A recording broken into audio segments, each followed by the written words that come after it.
घंटा हो गए।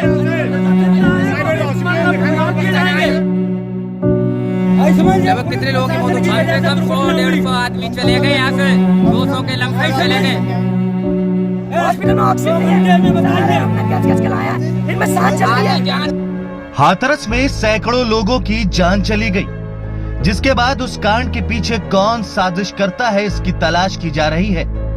लेकिन देखा जाए तो इन मासूमों की खून में स्वास्थ्य विभाग के हाथ भी सने हुए हैं। कल की तस्वीरें सामने आई तो देखने वालों की आंखें नम हो गईं। घायल महिलाएं जानवरों की तरह सड़क पर पड़ी हुई थीं। घायल तड़प रहे थे और परिजन चिल्ला रहे थे, लेकिन स्वास्थ्य मंत्रालय के कानों तक शायद ये आवाज नहीं पहुंच रही थी। मौके पर ना तो स्ट्रेचर था, ना ही एम्बुलेंस। स्थानीय अधिकारियों का भी कहना है कि शव इतने थे कि निजी वाहनों से अस्पताल पहुंचाया गया, मगर वहां न तो ऑक्सीजन थी और न ही स्ट्रेचर। ये मैं नहीं बल्कि स्थानीय लोग कह रहे हैं। एक भी व्यवस्था नहीं है इनके पास। पुलिस प्रशासन की जिम्मेवारी के हिसाब से ये इतना कांड हुआ है।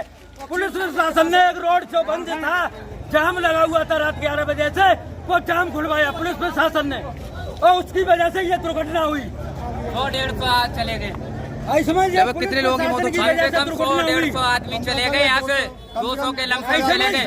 और ये अभी तक कोई लाइट नहीं, कोई एक डॉक्टर थे, बाकी के कोई नहीं। उनको आगे को अप्लाई नहीं कर रहे, उनको एग्रीमेंट नहीं अभी तक कोई दे पा रहे, तो क्या करेंगे? हॉस्पिटल में ऑक्सीजन में बताइए हमने कैच के लाया, इनमें सांस चल रही है। जान है वो नहीं खत्म हो रही है।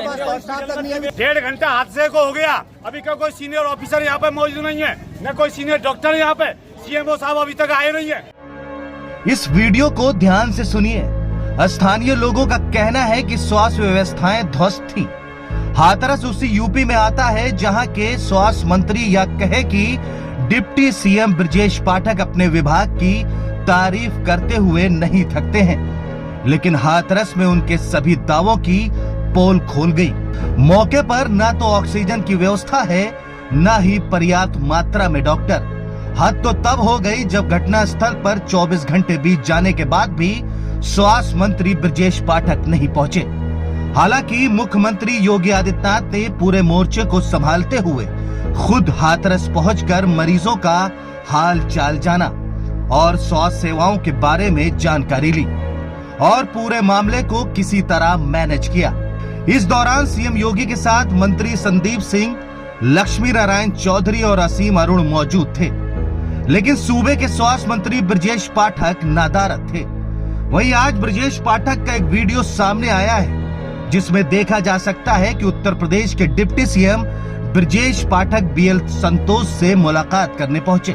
मंत्री जी को हाथरस में जान गंवा बैठे 121 लोगों के परिवारों का हालचाल लेने का समय नहीं है, मगर दिल्ली में जाकर नेताओं से मुलाकात करने का समय है। हालांकि अपना कीमती समय से थोड़ा समय निकालकर साहब के हैंडल से एक ट्वीट किया गया है और हाथरस कांड पर संवेदनाएं व्यक्त की हैं, जैसे कि दूसरे राज्यों के नेता कर रहे थे। मगर साहब शायद ये भूल गए थे कि प्रदेश का स्वास्थ्य विभाग आपके ही पास है और इन मौतों की जितना जिम्मेदार कोई और है, उतना ही स्वास्थ्य विभाग भी है। क्योंकि अगर समय से ऑक्सीजन या फिर डॉक्टर उन घायलों का इलाज कर देते तो शायद आज मौतों का ये आंकड़ा देखने को न मिलता और शायद सीएम योगी खुद मामले का संज्ञान न लेते। तो मौत का तांडव कब तक देखने को मिलता है, ये कह पाना मुश्किल है।